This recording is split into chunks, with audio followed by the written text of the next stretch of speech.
एक रेलगाड़ी 50 मीटर लंबे प्लेटफार्म को 15 सेकंड में पार करती है और 20 मीटर लंबे दूसरे स्टेशन प्लेटफार्म को 10 सेकंड में पार करती है। तो रेलगाड़ी की लंबाई कहती है। देखिए, पहले प्लेटफार्म को वो 15 सेकंड में पार की है, दूसरे प्लेटफार्म जो 20 मीटर लंबा है उसे 10 सेकंड में पार की है। अब देखिए, सिंपल सी बात बताइए, यहाँ टाइम का डिफरेंस कितना हो रहा है? 5 सेकेंड। और यहाँ पे इस दूरी का डिफरेंस कितना हो रहा है? 30 का। क्यों? 50 में से 20। अब बताइए, हमें स्पीड निकालना है तो 30 में अगर 5 से डिवाइड कर दें तो स्पीड कितना आ गया? 6 मीटर प्रति सेकेंड। अब एक चीज़ बताइए, अगर हमें स्पीड पता चल गया तो हमें ट्रेन की लंबाई ही तो पता करना चाहिए। इस समय में गुणा करके हम टोटल दूरी निकाल लें तो टोटल डिस्टेंस जो होगा ये 10 गुणे 5 कर दें तो कितना आ जाएगा आपका? 10 गुणे 5 नहीं, 6 कर देंगे तो ये कितना आ जाएगा आपका? क्योंकि 6 मीटर पर सेकंड स्पीड आया है तो ये कितना आ गया आपका? 60 मीटर। लेकिन एक बात बताइए, ट्रेन की लंबाई पूछा है ना। अब बताइए, 60 मीटर में ये 20 मीटर किसकी लंबाई है? प्लेटफार्म की लंबाई है ना, क्योंकि ये वाली टाइम लेकर लगाए हैं। तो ट्रेन की लेंथ जब हम पता करें तो क्या करेंगे? 60 में से इस 20 को घटा दें। अब बताइए, 60 में से इस 20 घटा दें तो ये कितना बचा हमारा? ये बच गया आपका 40 मीटर। यही ट्रेन की लंबाई हो गई। यदि कोई व्यक्ति 10 किलोमीटर प्रति घंटा की गति से साइकिल चलाता तो वह किसी निश्चित समय पर दोपहर 3 बजे पहुंचता है। यदि वह 15 किलोमीटर प्रति आवर की गति से साइकिल चलाता तो वह उसी स्थान पर 1 बजे पहुंचता है। तो दोपहर 2 बजे पहुंचने के लिए उसे किस गति से साइकिल चलानी चाहिए? चलिए इस क्वेश्चन को सॉल्व किया जाए। देखिए, इस क्वेश्चन को सॉल्व करने से पहले हम जान लें कि जब भी हमारा दूरी निश्चित हो तो हमारा क्या होता है? जो जब भी हमारा दूरी निश्चित हो तो जो हमारा स्पीड होता है और टाइम जो होता है ना, उनके बीच या तो एपी या तो एचपी का रिलेशन होता है। एपी मतलब समांतर श्रेणी, एचपी मतलब गुणोत्तर। एचपी मतलब हो गया हरात्मक श्रेणी। इसी श्रेणी में क्या होता है? इनका रिलेशन होता है। जैसे मान लीजिए यहाँ पे टाइम देखा जाए, एक 1 बजे पहुँचा है, एक 2 बजे पहुँचने के लिए बोल रहा है, एक 3 बजे पहुँचने के लिए बोल रहा है। अब इस सभी क्वेश्चन में देखिए, इन टाइम के बीच अंतर कितना हो रहा है? यहाँ पे देखिए 1 का अंतर हो रहा है, यहाँ पे कितना का अंतर हो रहा है? यही 1 प्लस हुआ। अब देखिए, जब समय का डिफरेंस समान है तो हमारा जो यहाँ पे स्पीड होगा ना, अब देखिए 3 बजे जो पहुँचा है वो स्पीड कितना है? 10 का है, तो यहाँ पे 10 लिख लें, कोई दिक्कत नहीं है।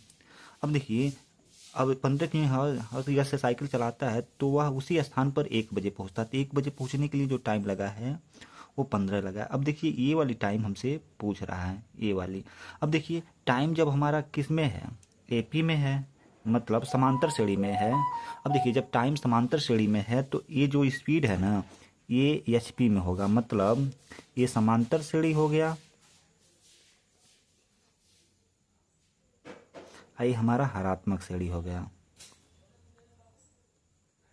देखिए, इस कंडीशन में जब भी क्वेश्चन आए तो अब देखिए, ये बीच वाला स्पीड पूछ रहा है ना, तो इसके लिए फॉर्मूला क्या होता है? 2ab/a+b। अब देखिए, 2 a का वैल्यू 15, b का वैल्यू 10, इन दोनों को जोड़ दिया जाए, 15 10 कितना हो जाएगा? 25।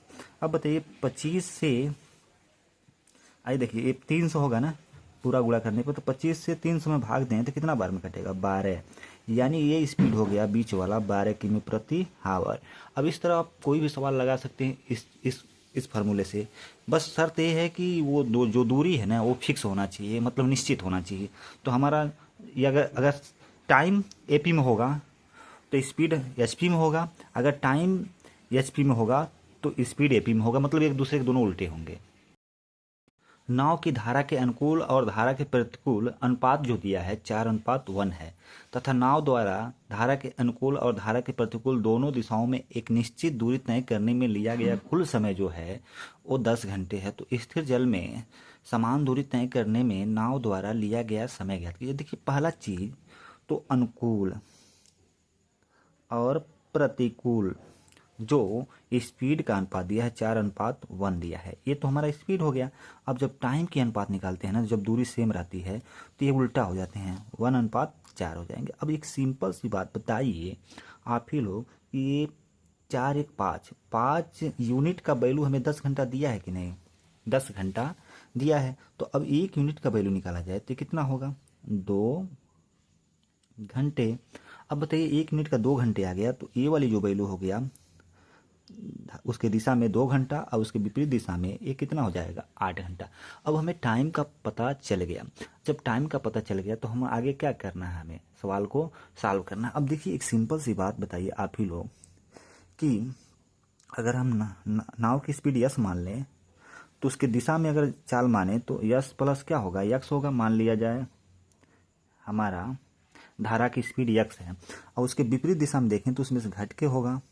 अब एक चीज़ बताइए, ये हमारा समांतर श्रेणी में जा रहा है कि नहीं, एपी में क्यों जा रहा है। देखिए अगर यस माइनस यक्स में अगर फिर यक्स जोड़ें तो यस प्राप्त हो जा रहा है, फिर यस जोड़े मतलब समान अंतर में बढ़ रहा है। समान अंतर में बढ़ रहा है तो इसका मतलब समांतर श्रेणी में है। अब जब ये वाली चीज़ समांतर श्रेणी में है तो हमारा सिंपल सी बात है, बताइए टाइम किस में होगा, हरात्मक श्रेणी में होगा, एचपी में होगा। जब टाइम हमारा जब दूरी क्या होता है समान होता है तब। अब चलिए इस क्वेश्चन को देखा जाए तो ये वाली जो टाइम दिया है ये कितना दिया है।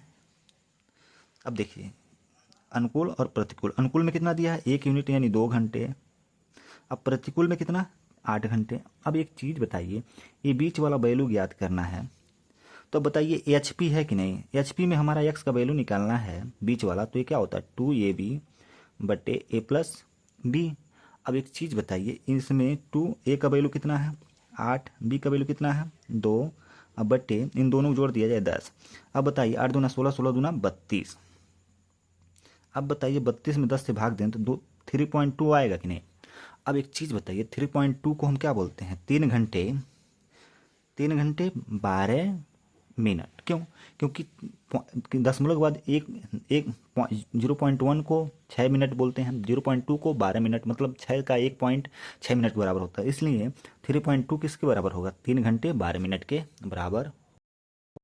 अरूण वरुण और किरणमाला एक ही स्थान से चलना शुरू करते हैं और क्रमशः 30 किमी प्रति आवर, 40 किमी प्रति आवर और 60 किमी। देखिए स्पीड जो है 30, 40 और 60, ध्यान दीजिए किमी प्रति आवर की गति से एक ही दिशा में यात्रा करते हैं।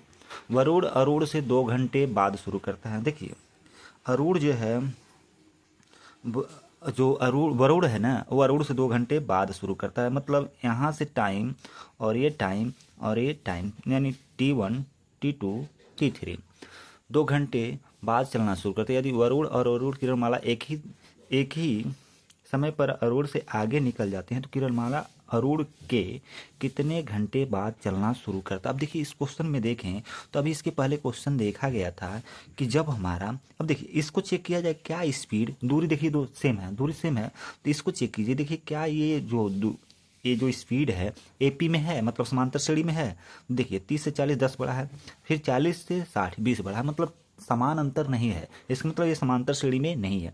तो अब चेक कर लिया जाए कि जो एचपी में है कि नहीं, मतलब हरात्मक श्रेणी में है कि नहीं। तो हरात्मक श्रेणी में चेक करना है तो ये जो पहला और लास्ट वाला है इनका क्या किया जाए गुणनफल किया जाए 2 के साथ, तो 30 गुणे 60 बट इन दोनों का योग किया जाए तो ये 90 होगा। अब देखिए 30 तिहाई 90, अब 3 से इसको काट दिया जाए तो ये 20 बार में कट जाए, 20 दूना 40। इसका मतलब बीच वाला आ जा रहा है। इसका मतलब ये जो टाइम है ना, ये जो स्पीड है ना ये किस में है एचपी में है। अब ये पता चल गया कि हमारा स्पीड एचपी में है तो टाइम हमारा क्या होगा एपी में होगा। अब देखिए इनके बीच अंतर कितना है 2 है तो आगे भी अंतर क्या होगा 2 ही का होगा। क्यों, क्योंकि समांतर श्रेणी में हमारा जो अंतर होता है गैप होता है वो क्या होता है समान होता है। अब बताइए जब समान अंतर है तो ये तो हमारा वरुण हो गया, ये वरुण हो गया, ये किरणमाला हो गई। तो ये अरुण और किरणमाला के बीच अंतर पूछ रहा है तो बताइए 2 और 2 कितना हो गया 4 हो गया, यानी 4 घंटे का क्या होगा अंतर होगा। यही हमारा क्या हो जाएगा आंसर हो जाएगा। क्योंकि सवाल में बोला था कि अरूण से 2 घंटे बाद ये शुरू किया, तो इस प्रकार हमारा आंसर क्या हो गया 4 घंटे का अंतर हो गया। एक नाव 7 घंटे में 8 किमी धारा के प्रतिकूल तथा 12 किमी अनुकूल जाती है। वह 9 घंटे में 9 किमी धारा के प्रतिकूल तथा 18 किमी धारा के अनुकूल जाती है। तो स्थिर जल में नाव की गति ज्ञात कीजिए। अब चलिए इस क्वेश्चन को सॉल्व करते हैं। देखिए इसमें अगर सॉल्व करना है तो हमें डाटा लिखना पड़ेगा। इसको डाटा के रूप में सॉल्व करें, सभी डाटा को एक जगह स्टोर करके लिखें। देखिए प्रतिकूल अनुकूल और समय ले लिए। प्रतिकूल में 8 किमी और अनुकूल में 12 किमी और 7 घंटे समय लगा है। प्रतिकूल में 9 किमी और अनुकूल में 18 किमी और 9 घंटे समय लगा। अब देखिए इस तरह के जब भी डाटा आए तो हमें या तो अनुकूल को बराबर करना है या तो प्रतिकूल को बराबर करना है। देखिए यहाँ पे अनुकूल को बराबर करना हमें आसान दिखाई दे रहा है, क्योंकि 12 में अगर 1.5 का गुणा कर दें तो 18 बन जाएगा। तो हम क्यों ना ये पूरी लाइन को, यानी इसको अगर बराबर करेंगे तो ये पूरी लाइन में हमें क्या करना पड़ेगा, 1.5 का गुणा करना पड़ेगा। तो 1.5 का गुणा कर देंगे तो अब देखिए ए वाली इक्वेशन में ये 18 दोनों बराबर हो जाएंगे, तो इसको भूल जाएंगे इस वाली लाइन को। अब ये वाली लाइन और ये वाली लाइन को यहाँ पे लिखे हैं। देखिए अगर इसमें 8 में 1.5 का गुणा करेंगे तो 12 होगा, और ये 9 उतार लिए नीचे वाले। अब देखिए समय का, क्योंकि ये लाइन तो बराबर हो गई, बराबर तो इसको भूल गए। अब देखिए 7 में 1.5 का गुणा करेंगे तो 10:30 होगा, और ये वाला लाइन उतार लिए 9 घंटा। अब देखिए यहाँ पे 12 में से 9 घटाएं तो 3 किमी होगा, और यहाँ पे 10:30 में से 9 घटाएं तो 1.5 किमी होगा। अब 1.5 से 3 में भाग लगा दिए तो हमें प्रतिकूल स्पीड आ गया कितना, 1.5 में, मतलब 3 में अगर 1.5 से भाग लगा दिए तो प्रतिकूल स्पीड आ गया कितना, 3 में 1.5 से भाग देंगे 2 किमी प्रति हावर, हमें प्रतिकूल स्पीड आ गया।